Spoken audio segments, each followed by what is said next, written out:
Are government-funded school vouchers a political conspiracy aimed to make the rich richer and the poor poorer? Or could the option of school choice actually help the community as a whole and aid minority groups, finally giving them a chance at a high-quality, equal education? When my family moved from Wisconsin to Kentucky 18 years ago, we didn't realize at the time that the school districts here were specifically drawn to include lower class families segregated from high social status families. Although school district lines drawn based on race or economic fruitility are not a rare occurrence, little has been done to stop this political maneuver, and for the most part, it's kept out of the mainstream political scene. However, education is an incredibly important aspect of our lives. Most of us who participated in a traditional education from grades K through 12 spent roughly 18,720 hours in school. It's a crime to downplay the importance of education, and I believe that a good school can be the difference between prosperity and poverty. Former Apple CEO Steve Jobs once said in an interview that if it hadn't been for one or two specific teachers, he would have most likely ended up in jail. Coming from a background with parents who are in education on several different levels, I find the topic of school choice extremely interesting. Coming from a bad school district, my mother was able to sacrifice her career to homeschool my brothers and me. However, many families do not have that option, but I think every family in America deserves to have a choice when it comes to their education. The main research question that is guiding this project is as following. How could school vouchers help solve educational inequality, especially among minority groups?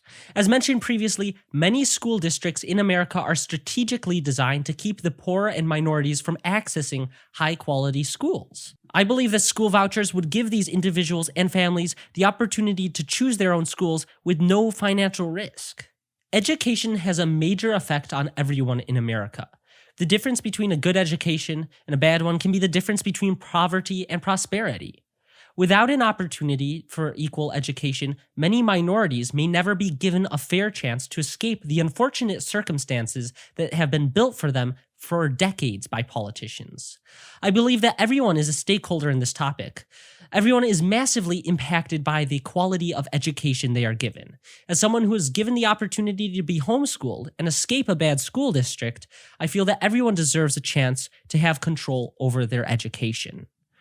The target audience is every voting age citizen in America, but especially minorities. As I've mentioned before, school districts are commonly drawn in ways to keep minorities from accessing high-quality schools. However, if pro-voucher politicians are elected into office, these unfair districts would play a smaller role in controlling the outcome of minorities' education. Minorities would be able to choose a high-quality school that represents and respects their culture, and they wouldn't face any financial backlash like they do currently. To take the next step in research for this project, I will be conducting several interviews with different teachers and students.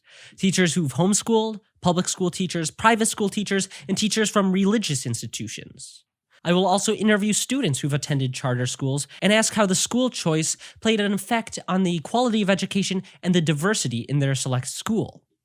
I may also reach out to local politicians and ask what has to happen for this to become a widespread reality. I'm also continuing my research in reading written and published articles and books about school vouchers and charter schools. The goal I have for my final photo essay is to have a compelling, well-researched and structured essay with input from many different voices.